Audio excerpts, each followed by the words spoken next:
আজিৰ আমাৰ আলোচ্য বিষয় লৈছোঁ নৱম শ্ৰেণীৰ ভূগোল পাঠ্যপুথিৰ পৰা দ্য আৰ্থছ এটমস্ফিয়াৰ পৃথিৱীৰ বায়ুমণ্ডলৰ বিষয়ে আমি আলোচনা কৰি আছোঁ।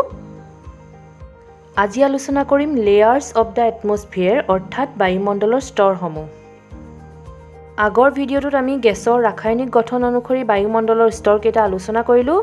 আজি আলোচনা কৰিম উচ্চতা আৰু উত্তাপৰ হ্ৰাস বৃদ্ধিৰ ওপৰত ভিত্তি কৰি বায়ুমণ্ডলক 5টা ভাগত বিভক্ত কৰা হৈছে।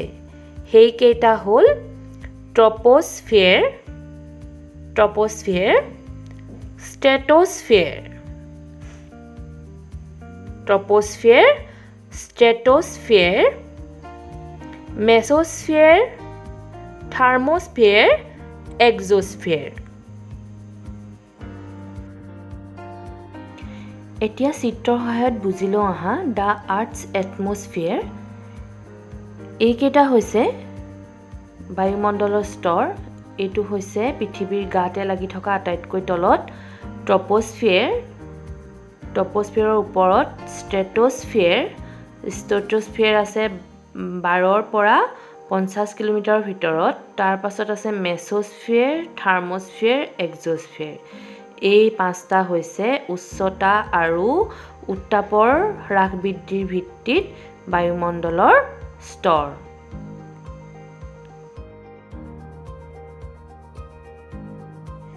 এতিয়া ট্ৰপোস্ফিয়াৰৰ বৈশিষ্ট্যবোৰ জানি লওঁ আহা। ট্ৰপোস্ফিয়াৰ এই স্তৰৰ গড় উচ্চতা প্ৰায় 12 কিলোমিটাৰ। এতিয়া চিত্ৰখনলৈ চোৱা। ট্ৰপোস্ফিয়াৰ ভূপৃষ্ঠৰ পৰা গড় উচ্চতা 12 কিলোমিটাৰ। অৱশ্যে অক্ষাংশ অনুসৰি উচ্চতা বেলেগ বেলেগ হয়। বিক্ষুৱীয় অঞ্চলত সৰ্বোচ্চ উচ্চতা 16 কিলোমিটাৰ আৰু মেৰু অঞ্চলত 8 কিলোমিটাৰ। এই গ্লোভটোলৈ মন কৰা। এইটো হৈছে এটা গ্লোভ। এইডাল হৈছে বিক্ষুৱ ৰেখা। দেখিছা তোমালোকে 0 ডিগ্ৰী। এইডাল হৈছে বিক্ষুৱ ৰেখা। এই বিক্ষুৱীয় অঞ্চলত ট্ৰপোস্ফিয়াৰৰ উচ্চতা হৈছে 16 কিলোমিটাৰ। বিক্ষুৱীয় অঞ্চলত 16 কিলোমিটাৰ আৰু এয়া হৈছে উত্তৰ মেৰু আৰু এইটো হৈছে দক্ষিণ মেৰু। আৰু এই দুই মেৰু অঞ্চলত উত্তৰ আৰু দক্ষিণ এই দুই মেৰু অঞ্চলত ট্ৰপোস্ফিয়াৰৰ উচ্চতা হয় 8 কিলোমিটাৰ। বিক্ষুৱ অঞ্চলত 16 কিলোমিটাৰ আৰু মেৰু অঞ্চলত 8 কিলোমিটাৰ। এতিয়া 2 নম্বৰ পইণ্টটো চোৱা। বায়ুমণ্ডলৰ মুঠ গেছৰ 3/4 অৰ্থাৎ 4/3 ভাগ এই অংশত আছে। 3 নম্বৰ পইণ্ট, সম্পূৰ্ণ জলীয় বাষ্প আৰু ধূলিকণা কেৱল এই স্তৰত আছে। আমি আগৰ আলোচনাত পাই আহিছোঁ যে বায়ুমণ্ডলত গেছৰ উপৰিও জলীয় বাষ্প আৰু ধূলিকণা থাকে আৰু এই জলীয় বাষ্প আৰু ধূলিকণা থাকে ট্ৰপোস্ফিয়াৰত। এইটো হৈছে ট্ৰপোস্ফিয়াৰ আৰু এই ট্ৰপোস্ফিয়াৰতে বায়ুমণ্ডলৰ জলীয় বাষ্প আৰু ধূলিকণাখিনি এই ট্ৰপোস্ফিয়াৰতে থাকে আৰু ইয়াৰ উপৰিও যিমানখিনি বায়ু এই বায়ুমণ্ডলত আছে তাৰ 4/3 ট্ৰপোস্ফিয়াৰতে থাকে।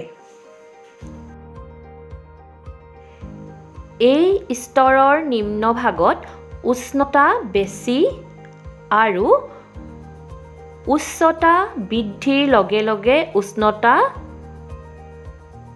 ক্ৰমান্বয়ে হ্ৰাস পায়।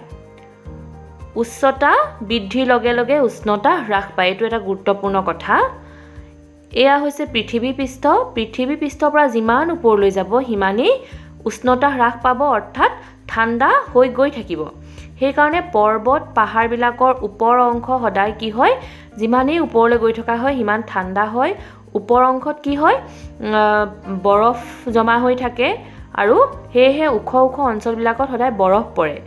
আৰু যিমানেই তললৈ আহি থাকিব সিমানেই উত্তাপ বৃদ্ধি পাব, কিয়নো ভূপৃষ্ঠই সূৰ্যৰ তাপ শোষণ কৰে, ফলত ট্ৰপোস্ফিয়াৰৰ নিম্ন অংশত উত্তাপ বেছি।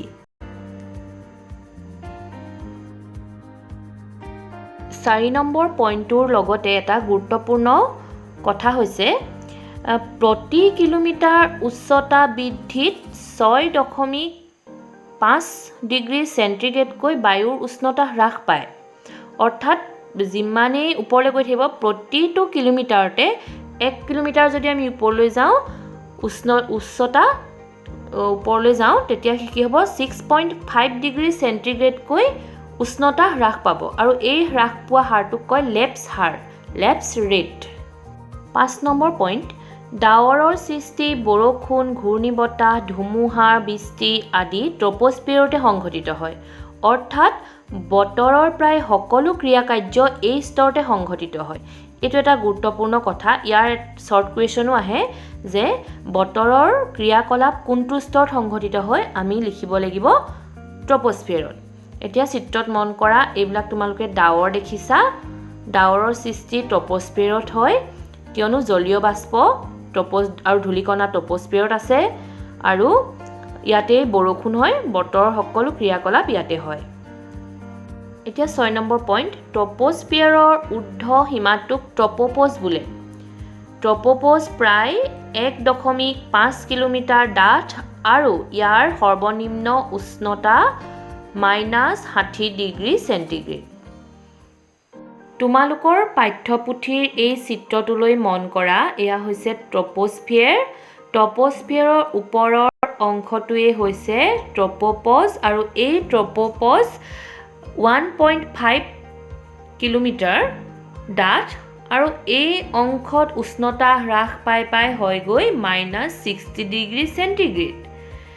আৰু এই ট্ৰপোপজে হৈছে ষ্ট্ৰেটোস্ফিয়াৰ আৰু ট্ৰপোস্ফিয়াৰৰ মাজৰ লেয়াৰ।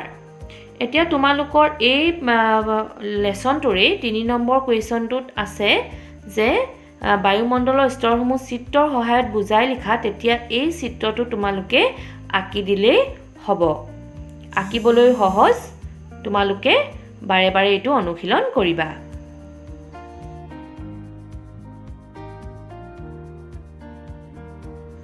এতিয়া ষ্ট্ৰেটোস্ফিয়াৰৰ বৈশিষ্ট্যসমূহ মন কৰা। ষ্ট্ৰেটোস্ফিয়াৰৰ গড় উচ্চতা হৈছে 50 কিলোমিটাৰ। এইটো হৈছে গড় উচ্চতা। এতিয়া বায়ুমণ্ডলৰ তলৰ স্তৰটো এইটো হৈছে ট্ৰপোস্ফিয়াৰ, যাৰ গড় উচ্চতা 12 কিলোমিটাৰ, আৰু ওপৰৰ অংশক কোৱা হয় ট্ৰপোপজ। ট্ৰপোপজৰ পৰা 50 কিলোমিটাৰ উচ্চতালৈকে আছে ষ্ট্ৰেটোস্ফিয়াৰ, আৰু ষ্ট্ৰেটোস্ফিয়াৰৰ উচ্চ অংশক কোৱা হয় ষ্ট্ৰেটোপজ। 2 নম্বৰ পইণ্টটো মন কৰা, এই স্তৰত অজন গেছৰ এটা স্তৰ আছে। অজন গেছৰ অণুৱে সূৰ্যৰ পৰা অহা জীৱৰ বাবে ক্ষতিকাৰক অতি বেঙুনীয়া ৰশ্মি শোষণ কৰে। অজন গেছৰ এটা স্তৰ, আৰু ই কি কৰে, অতি বেঙুনীয়া ৰশ্মি শোষণ কৰে। এয়া হৈছে ষ্ট্ৰেটোস্ফিয়াৰ। ষ্ট্ৰেটোস্ফিয়াৰৰ ইয়াতে আছে চোৱা অজন লেয়াৰ, যিটো আছে 20 পৰা 30 কিলোমিটাৰৰ ভিতৰত। এইডাল হৈছে বগা ৰেখাডালে অজন লেয়াৰক বুজাইছে। এই অজন লেয়াৰে সূৰ্যৰ পৰা যি অতি বেঙুনীয়া ৰশ্মি আহে তাক বাধা প্ৰদান কৰে, আৰু সেই ৰশ্মিখিনি শোষণ কৰে। ইয়াৰ ফলত কি হয় চোৱা, ইয়াৰ ফলত এই স্তৰত বায়ুৰ উষ্ণতা বৃদ্ধি পায়। অৰ্থাৎ ট্ৰপোস্ফিয়াৰৰ তুলনাত ষ্ট্ৰেটোস্ফিয়াৰত বায়ুৰ উষ্ণতা বৃদ্ধি পায়। এয়া চিত্ৰত চোৱা অজন লেয়াৰে কি কৰে, সূৰ্যৰ পৰা অহা অতি বেঙুনীয়া ৰশ্মি শোষণ কৰে। ফলত ট্ৰপোস্ফিয়াৰৰ ওপৰ অংশত ট্ৰপোপজত যি -60 ডিগ্ৰী চেণ্টিগ্ৰেড হৈ থাকে, সেয়া ওপৰলৈ যোৱাৰ লগে লগে ষ্ট্ৰেটোস্ফিয়াৰত বাঢ়ি গৈ 0 ডিগ্ৰী চেণ্টিগ্ৰেড হয়গৈ।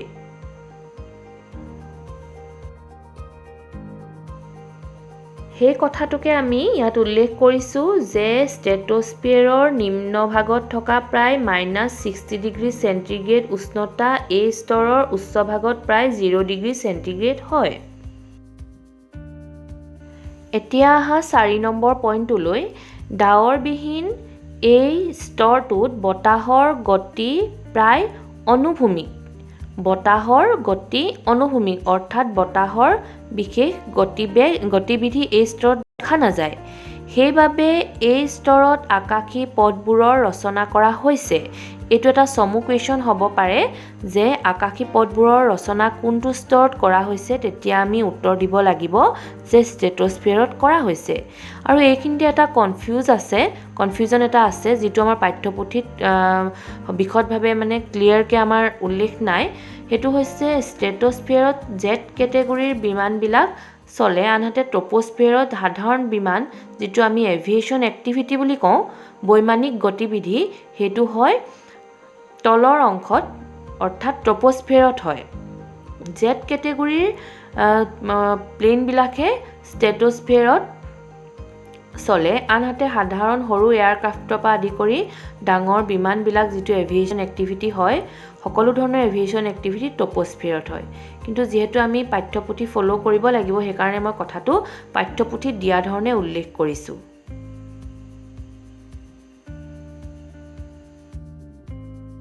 আজি আমি ট্ৰপোস্ফিয়াৰ আৰু ষ্ট্ৰেটোস্ফিয়াৰ আলোচনা কৰিলোঁ। পাছৰ স্তৰকেইটা আমি নেক্সট ভিডিঅ'ত আলোচনা কৰিম। ধন্যবাদ।